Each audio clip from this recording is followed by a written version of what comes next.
ఈనాటి కార్యక్రమంలో ఆసనాలతో మన ఆరోగ్యానికి శాసనాలు. ఆసనాలు వేయడం అంటే మన యొక్క ఆరోగ్యాన్ని వృద్ధిపరచుకోవడమే, మన యొక్క శక్తిని వృద్ధిపరచుకోవడమే. అసలు ఆసనం అంటే ఏంటి? ఆసనం అంటే హాయిగా ఉన్న స్థితి. సుఖంగా హాయిగా ఇలా కూర్చొని ఉన్నాం అనుకోండి, ఇది ఒక సుఖాసనం. లేదా లేచి నిల్చొని హస్తాలతో పాదాలను పట్టుకుంటే అదొక పాదహస్తాసనం. శరీరాన్ని ఏ భంగిమలో పెట్టినప్పటికీ కూడా హాయిగా ఉంటే అదొక ఆసనం. హాయిగా ఉన్నాము అంటే ఆరోగ్యంగా ఉన్నాము. కానీ ఈరోజు మన శరీరం కొన్ని భంగిమల్లో తప్ప కంఫర్టబుల్గా ఉండలేదు. మరి వివిధమైనటువంటి ఆసనాలు వేయడం ద్వారా శరీరంలో అన్ని కండరాలని, అన్ని జాయింట్స్ని, అన్ని నర్వస్ సిస్టమ్ని, అన్ని మజిల్స్ని, బ్లడ్ సర్క్యులేషన్ని, వీటన్నింటినీ కూడా చైతన్యం కలగజేసి మోర్ ఫ్లెక్సిబిలిటీ తీసుకుని వస్తుంది. ఒక ఆశ్చర్యకరమైన విషయం ఏంటంటే, చాలామంది కింద కూర్చోలేరు, కిందని కూర్చోలేరు సోఫా తప్ప. కావాలంటే ఒకసారి మీరు ఎప్పుడైనా ప్రాక్టీస్ చేయండి. ఒకవేళ కూర్చున్నా ఫ్రీగా లేవలేరు, మూడు వస్తాయి. వితౌట్ సపోర్ట్ అస్సలు లేవలేరు. కిందన కూర్చొని వితౌట్ ఎనీ సపోర్ట్ ఫ్రీగా లేవగలిగితే మీ బాడీ మీ కండిషన్లో పూర్తిగా మీ ఆధీనంలో ఉన్నట్టు. కాబట్టి ఆ రకమైన ఆరోగ్య శక్తిని వృద్ధిపరచడంలో అందుకనే ఆసనాలు మన ఆరోగ్యానికి ఒక శాసనాలుగా ఉపయోగపడతాయి. అందులో భాగంగా ఈరోజు మనం ఒక ఆసనం గురించి తెలుసుకోబోతున్నాం. దీన్ని పూర్వోత్తానాసనము అంటారు. ఈ ఆసనం దండాసనం మీదుగా చేసేటటువంటి స్థితి నుంచి కూర్చొని చేస్తాం. ఈ ఆసనం చేసేటప్పుడు శరీరాన్ని పూర్తిగా కోణాకృతిలో ఉంచడం ద్వారా మణికట్టు భాగం దగ్గర మోచేతులు, భుజాల భాగం, అదేవిధంగా వెన్నుముక, ఛాతీ కండరాలు, తొడల కండరాలు, వీటన్నిటిని మీద కూడా ఈ ఆసనం యొక్క ప్రభావం కలుగజేస్తుంది. ఇప్పుడు ఆ పూర్వోత్తానాసనం ఏ విధంగా చేయాలో చేసి చూద్దాం. పూర్వోత్తానాసనం. ఈ ఆసనాన్ని కూర్చునే స్థితి నుంచి చేస్తాం. సుఖాసనం నుంచి ముందుగా దండాసన భంగిమకి రావాలి. కుడికాలు స్ట్రైట్గా పెట్టుకొని, కుడికాలు జతలో ఎడంకాలు తీసుకొని వచ్చి, పాదాలు రెండు జతలో ఉంటాయి.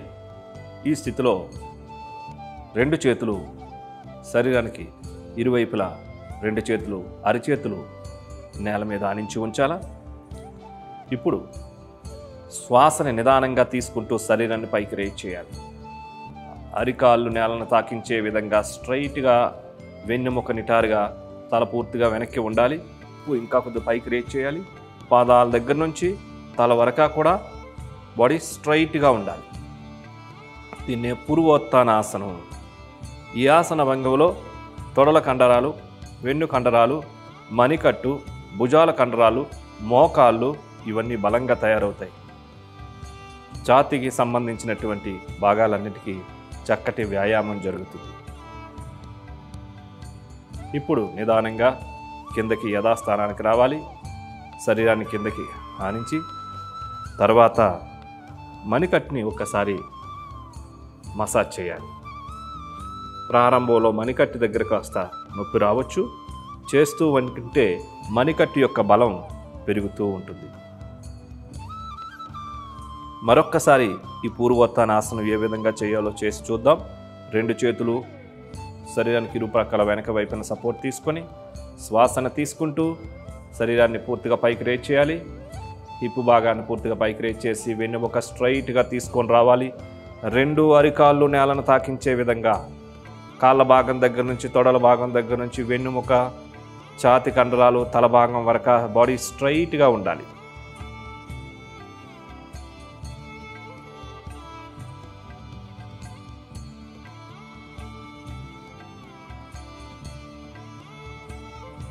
ఇప్పుడు నిదానంగా యథాస్థానానికి రావాలి.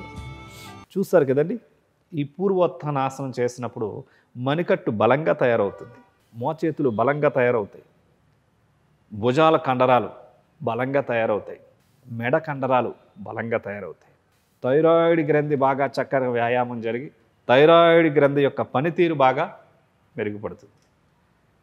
అదేవిధంగా శరీరాన్ని ఉల్టాగా ఉంచుతాం కాబట్టి ఛాతీ కండరాలకి, ఊపిరితిత్తులకి చక్కగా స్ట్రెచ్చింగ్ అయ్యి ఆయా భాగాలకి ఆరోగ్య శక్తిని అందజేయడం జరుగుతూ ఉంటుంది.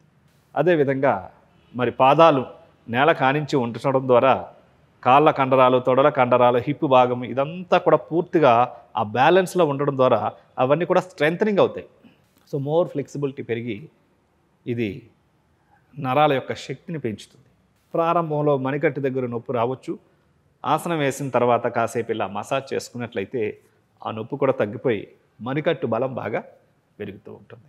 చూసారు కదండి, మరి ఇటువంటి ఆసనాలు మన ఆరోగ్యానికి శాసనాలుగా మార్చినప్పుడు ఇటువంటి సాధన మీరందరూ కూడా చేసి అందరూ ఆరోగ్యంగా ఉండాలి, అందరూ మనందరం ఉండాలి. నమస్కారం.